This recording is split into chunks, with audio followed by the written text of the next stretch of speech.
What's going on, you guys? Welcome back to the Neighborhood Podcast. One of the hosts of the podcast, my name is Kyle Dabra. I'm the other half of the podcast, Kevin Valentin. Kyle, what is up, Brody? Just chilling, man. Chilling on a Thursday night, ready to dive into this Ben Simmons topic. You ready? I'm born ready.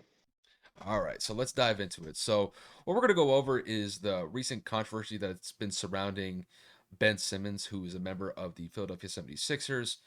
Ben Simmons is coming off of a really tumultuous postseason performance against the Atlanta Hawks last year, and it's been followed up going into this season ever more so because there have been reports saying that he is not reporting to the Philadelphia 76ers training camp. And it has also been reported that Ben Simmons is probably more likely done with the 76ers moving forward. So we could take that angle, but we're going to take a different angle. We're going to talk a little bit about Gilbert Arenas and what he had to say about Ben Simmons in a recent podcast episode of his on the No Chill podcast, saying that he believes that Ben Simmons has the potential to be a dominant player in the NBA. And he largely puts a lot of the blame on Doc Rivers for not using Ben Simmons properly in the 76ers offense. So, Kevin, let me kick the question to you. You've heard what Gilbert Arenas had to say about Ben Simmons and his road to possibly being a dominant player in the NBA the way that he laid it out in that little excerpt.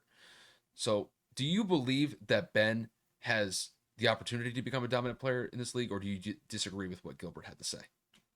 So I definitely agree with everything that Gilbert said. Obviously, he used in the context of the 76ers slash Doc Rivers aren't utilizing Ben just like Giannis is being used, and he referred to it as the Greek freak term or the Greek freak expectations. Um, and I agree with him completely. 6'11", both of them have struggles in shooting, except one of them was a number one overall pick who has been coddled since high school. Another one is an international player, also similar to Ben Simmons, coming from Australia, but he was not a number one overall pick. He had a lot to prove. He had a lot to improve, and he just needed to change basically everything that was about him because the way that Giannis was playing overseas just did not pan out. Giannis has since put on massive amounts of muscle. Giannis has since won two NBA MVP awards. He's also just won an NBA championship, a Finals MVP, and he has developed a perimeter game. Whether or not is as consistent, the point of the matter is he did not have that, and now he does, and he is improving it and consistently working on it. Now, the point I'm trying to make here is that experiment that Gilbert was referring to, or that style of play or coaching style that Giannis receives, is not comparable to Ben because of the mentality that Ben Simmons attained or that has developed over time. And as I mentioned earlier, Ben has been babied since high school. He's basically been said everything he does is right, doesn't need to improve, doesn't need to change. He's fine the way that he is. And that has carried on through for the majority of his NBA career. But you have to remember, he was drafted number one overall to one of the toughest cities, let alone one of the toughest fan bases in all of sports in the city of Philadelphia. They have Joel Embiid, finally healthy. They have Doc Rivers, a Hall of Fame NBA coach who has won an NBA championship. And then you have a great team surrounding the 76ers. And now Ben is being criticized because the 76ers have all the correct pieces to win an NBA championship or at least compete. And they feel that with Ben Simmons, the way that he is now, they will not compete. Ben is also putting up all these videos in the off season about, the cars and the parties and the girls, and it's great. Congratulations, you're a multi-millionaire. If you're not living that lifestyle at the age of 25, I don't know what it is that you're doing. But what you should be focused on is your jump shot. You should be in the gym, you should be working hard, and you should be developing that damn game overall as a player because that's what professional athletes do. But instead, you're sitting there complaining, saying, I ain't going back. You're sitting there saying, yo, I don't got to change. And if it ain't broke, don't fix it. My man, your jump shot been broken since college. It's broke and you need to fix it. But you stuck on this mentality on this high horse. I don't got to fix nothing. It's their problem, not mine. No matter what you do, no matter what team you go to, no matter what personnel surrounds you, you are going to need to develop a jump shot. You're a liability late in the fourth quarter. You have absolutely zero intensity in clutch moments. And then your mentality is just atrocious. I don't understand what he expects to change. Gilbert Arenas is right to a certain extent about Doc Rivers not utilizing him correctly. But if every single instance before Doc Rivers became the head coach of the Philadelphia 76ers was, Ben, it's okay, do it your way, he's not going to listen to Doc. He's not going to listen to anybody. Phil Jackson come out of retirement and tell him he's got to fix it. Granted, Phil will come back and say run the triangle, but that's besides the point. Ben just doesn't see a problem with everything the way that he's doing it, and that's the biggest issue. Ben is his worst enemy, and until he figures out that he needs to get off of the horse, or should I say the high horse, and put his pride aside, he's going to hurt any organization he goes to. When it comes to Ben, listen, I'm not going to crucify him over this, but I am going to criticize certain elements of his game. When I look at what he does offensively, he's a great facilitator. I don't think anybody begrudges that point. He's a great facilitator of the ball. He gets assists game in and game out. And defensively, he is a rock as far as I'm concerned, as far as like one of the better point guards to defend in the league. I mean, the guy finished in the top 3, top 4 votes for Defensive Player of the Year last year. But by and large, he can't shoot mid-range jumpers whatsoever. And he is so not confident in his shot behind the three-point line. He doesn't even take three-point shots. Actually, I believe it was like the first like 2 or 3 years he was in the league. I don't even think he attempted a three-point shot. It hasn't been until fairly recently that he's actually been attempting them. So whatever defense is going up against him, they're giving him 10 to 15 feet of space in front of him because they know he doesn't have the confidence to knock down not only a three-point shot, but even just a mid-range jumper to 15 to 20 feet out. So a lot of the damage that he does, it's mostly done down low. And when it comes to what Ben Simmons' future holds, he has to improve that element of his game. He took this summer off from the Olympics to play with Australia to kind of focus on his game. I guess we'll kind of see what happens when it goes into this season to see whether or not that he's made some improvements or some strides to improve his game. But the way that I see it, I don't see him being a viable shooting piece for the Philadelphia 76ers if he ends up staying there. If he gets traded, I still think that the same holds.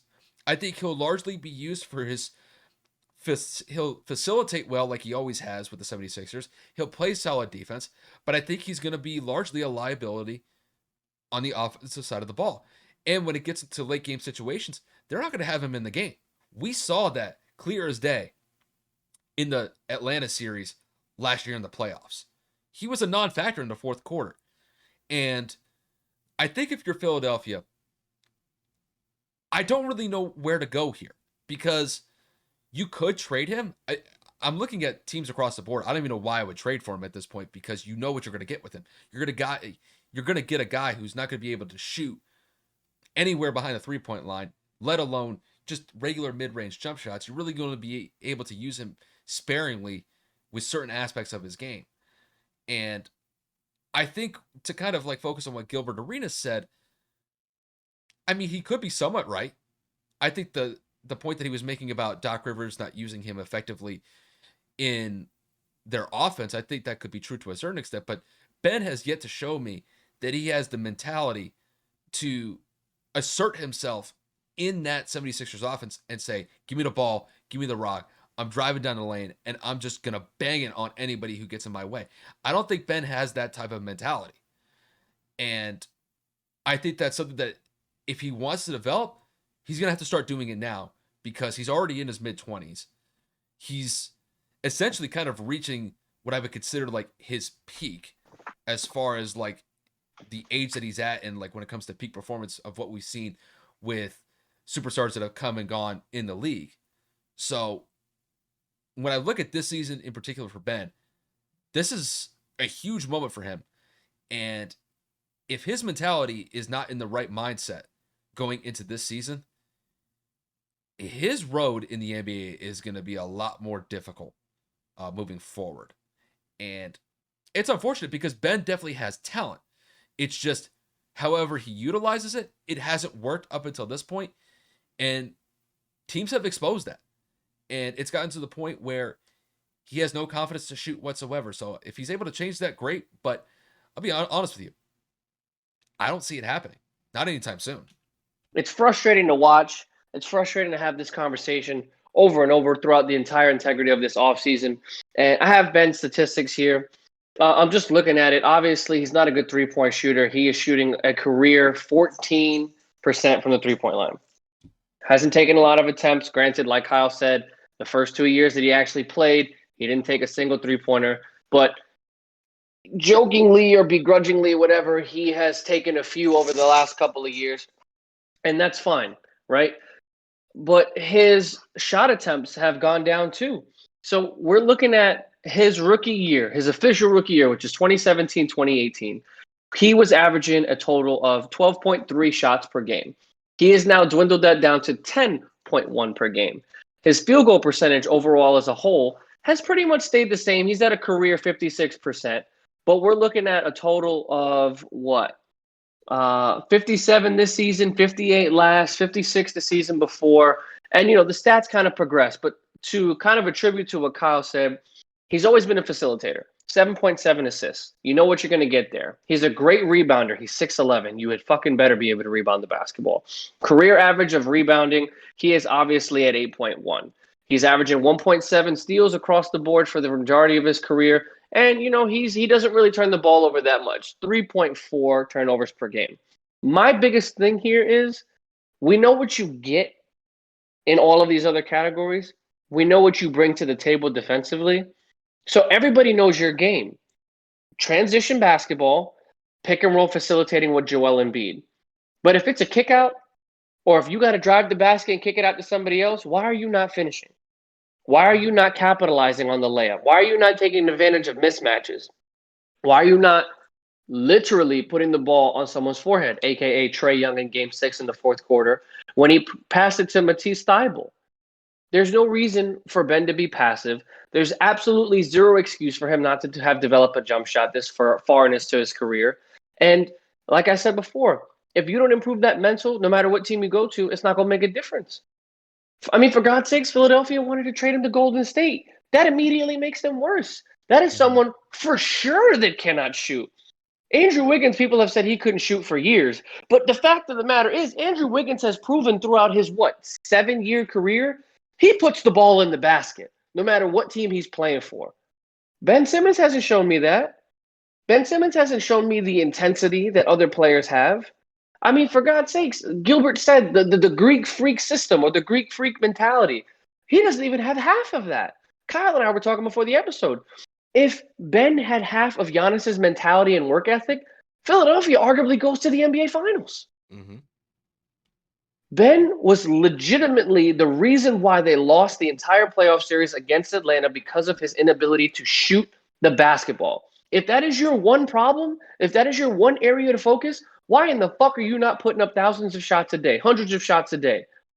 Nobody cares about your personal life or your social life or your cars or your parties or whatever. You need to be focused on the next season. And instead of bitching about being a diva or bitching about Philadelphia, whining about you, rightfully so, put your head down, grind it out, and do what you have to do. But this circles back to what me and Kyle talked about over a year ago. The generation of NBA and NFL and just athletic talent over the years has just changed. They're focused on getting exactly what they want when they want, and these NBA GMs are are entertaining it. Oh, you don't want to be here? We'll trade you. Oh, you're not interested in playing with us? We'll figure it out. We'll get rid of the coach. We'll get you a new team. Oh, you want a new contract after you just got one last year? We'll give you one. You're enabling players like Ben. All athletic fronts, and MLB, NBA, NFL, whatever. Point of the matter is, you're not showing them any discipline, no consequences. I mean, for God's sakes, apparently they're going to fine Ben $300,000 for every practice he misses or every workout. You just paid the guy fucking what, 180, 170 million dollars like 2 years ago. I mean, I'm pretty sure he'll handle a few days without practice. I mean, it's a pretty fucking penny. That's more than I'll see in the next God knows how many years. But Ben is stuck on his ways. Ben is stuck on that mindset. And I think, like I said, if that don't change, his situation is never going to change. It doesn't matter the team you're on. Look at Lonzo Ball. Lonzo Ball had a broken shot coming out of UCLA. And I mean, the first year or two, it was still bad. He was still taking that diagonal jump shot. But guess what? He took the time to correct his jump shot and he was able to work it out. Now, is he like Steph Curry when it comes to shooting the basketball? No. But has he improved his game from where he first started out? Tremendously. Absolutely. And Lonzo Ball has actually become one of the more well-rounded players, especially at the guard position, as of late. And he's actually a pretty solid defender to add to his resume as well. So, granted, it's Lonzo Ball, it's Ben Simmons, but I know Ben Simmons, he has the capability of changing what needs to be corrected. It's just he has to be able to show it when it matters the most in game time. Especially if he's in a playoff situation, because God forbid, like he goes through another situation like this again, and he has a repeat performance of what happened last year. He's It's never going over. to be able to shake that off. Bro, it's Honestly, over. I don't even know if he's going to be able to shake off the lasting memory of that Atlanta series moving forward, because it's just going to leave such a bad taste in everybody's mouth, because everybody remembers how short Ben came up in that Atlanta series. I mean, you had Joel Embiid going out there on a torn meniscus, still being dominant, dropping 25, 30 points a game on a consistent basis. So I know Joel came a long way in this league. I'll never forget when he was sitting at the draft table and he looked like he was sick to his stomach being drafted by the Philadelphia 76ers. And he went from that to, trust the process, and now he's become one of the most dominant centers in the league. He has shown the progression, and he's shown improvements in his game far beyond what I ever expected of him. Now Ben's in that situation where he has to take a step forward in his career, because if he doesn't, it's going to be rough for him moving forward. And Bro, that's pretty much the, all I got to the say. the irony behind it, the phrase "trust the process" has literally come full circle. Mm-hmm. You're telling me you have no effort and or want to improve something that literally can carry you to an NBA championship. Joel's been saying it since he got drafted. Trust the process. I'm going to get healthy. I'm going to get better. I'm going to develop a post game, and I'm going to get stronger. He did all of it. All of it. No matter the surrounding, no matter the minute restriction, no matter the additional injury, the broken face, whatever. Joel Embiid is never going to be remembered for somebody that did not put in any effort. So if anything, you should see your teammate who also came from the same position, a number one draft pick, basically missed his entire rookie season and had to grind his way back. And he did it. So why the fuck are you being so difficult? Your literal teammate, your running mate, you're the best player on your team did it. Why can't you do it? I just, what makes you better or less likely to succeed if you don't do that? I don't get it, and it doesn't make sense. It's obvious, but it's on him. He Yep. has to go out and put the work in, and he's got to live with the results. And that's pretty much where it stands. You know, do you think he's actually going to play for the 76ers this year, though? I don't know if the rumor's true in terms of what I said about the fine. I read that on Twitter. I don't remember if it was from Shams or Woj, but if that's the number, bro, we're talking over $250,000 every practice. Bro, do the math. That's like $2 million in a week. I think that's probably $300,000 it's probably just a $300,000 times five. it's probably just a threat. It's just a threat. Bro, practice starts Monday morning. There is no headway in terms of anybody trading anything for Ben Simmons. And if Philly keeps up this asking price, he's stuck there. Yeah, Five first round picks or 2 stars and picks or pick happen. swaps. No shot, bro. No shot. Not going to happen. No shot. His value is essentially in the toilet after what he did in the playoffs last year. So Well, I wouldn't say toilet. I would say it's in the toilet for competitive teams. If he wants to go somewhere like Sacramento or a dumpster team that's at the bottom barrel like Cleveland or whatever, then by all means, if they want to give up their entire future, he ain't never going to compete for a championship. He'll rack up that payday, but he ain't never going to compete for a title. And I don't think that's what Ben wants. He said, I want to go somewhere on the West Coast. Clippers ain't trading nobody because they traded every single player and every single pick for Paul George. That's not happening.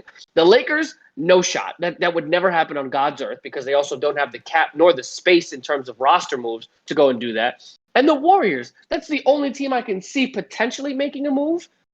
But you're going to trade away Wiggins, Wiseman, and picks.